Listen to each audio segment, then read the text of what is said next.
একজন বাবা, যিনি স্ত্রীর মৃত্যুর পর 2 মেয়েকে আগলে রাখতে চেয়েছিলেন বুক দিয়ে। কিন্তু বড় মেয়ে পালিয়ে বিয়ে করার পর বদলে যায় সবকিছু। সন্দেহ, ভয় আর নিয়ন্ত্রণের ইচ্ছা, এই 3 অস্ত্রে তিনি বন্দী করে রাখলেন ছোট মেয়েকে। এই গল্প 19 বছর বয়সী লিজার, যে টানা 4 বছর সূর্যের আলো দেখেনি, খোলা বাতাসে নিঃশ্বাস নেয়নি। এটি শুধু একটি মেয়ের গল্প নয়, এটি একটি সমাজের চোখে আঙুল দিয়ে দেখানো বাস্তবতা। একজন অবসরপ্রাপ্ত মেডিকেল অ্যাসিস্ট্যান্ট স্ত্রী মারা যাওয়ার পর 2 মেয়েকেই মানুষ করার দায়িত্ব নেন।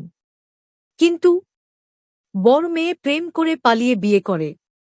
এরপর থেকে ছোট মেয়ে লিজা যেন হয়ে যায় এক অপরাধী। বাবার মনে দানা বাঁধে ভয়, ছোট মেয়েও যদি একই পথ বেছে নেয়। এসএসসি পাস করার পর থেকেই লিজাকে ঘরবন্দি করে রাখেন বাবা। তাকে দেওয়া হতো ঘুমের ইনজেকশন, তালা দিয়ে রাখা হতো ঘর। দিন শেষে অফিস থেকে ফিরে আবার তালা খোলা। এইভাবেই কেটেছে 4 বছর।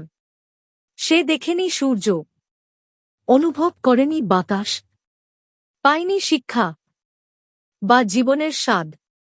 অবশেষে শনিবার সন্ধ্যায় প্রতিবেশীদের সহযোগিতায় পুলিশ লিজাকে উদ্ধার করে। মেয়েটি এখন মানসিকভাবে অসুস্থ। একটি স্বাভাবিক জীবন থেকে ছিনিয়ে নেওয়া হয়েছে তার 4টি বছর। তার অপরাধ একটাই, সে ছোট বোন ছিল। কাদের বিরুদ্ধে এই অপরাধ? একজন কন্যাশিশুকে তার জীবন থেকে ছিনিয়ে নেওয়ার অধিকার একজন বাবার কিভাবে হয়? ভয় আর কুসংস্কারই কি আজও মেয়েদের সবচেয়ে বড় শত্রু? আপনার চারপাশেও এমন ঘটনা ঘটে চলেছে, চোখ বন্ধ রাখবেন না।